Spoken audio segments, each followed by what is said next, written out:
আমরা ঘাটাল বসন্ত কুমারী উচ্চ বালিকা বিদ্যালয়ের পক্ষ থেকে একটি ভূগোল মডেল উপস্থাপন করতে চলেছি। মডেল আগ্নেয়গিরি।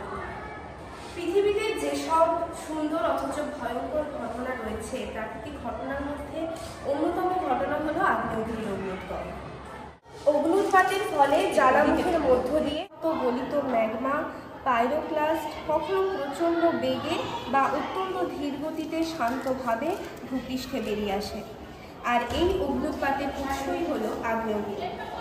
এইভাবে বারবার অগ্নুৎপাতের সময় আগ্নেয় পদার্থ ফাটলের চারিদিকে জমা হয়ে শঙ্কু আকৃতির পর্বতের আকার ধারণ করে।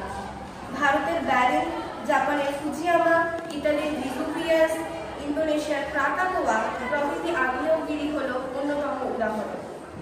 সক্রিয়তার ভিত্তিতে আগ্নেয়গিরিকে তিন ভাগে ভাগ করা যায়, যথা সক্রিয় আগ্নেয়গিরি, সুপ্ত আগ্নেয়গিরি এবং মৃত আগ্নেয়গিরির উদাহরণ হল সিসিলি দ্বীপের এটনা, লিপেরি দ্বীপের স্ট্রম্বোলি।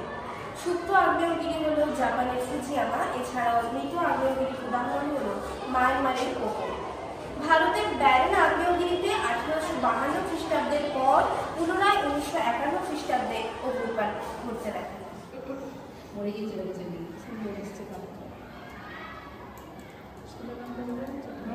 দেখে দিয়েছি আবার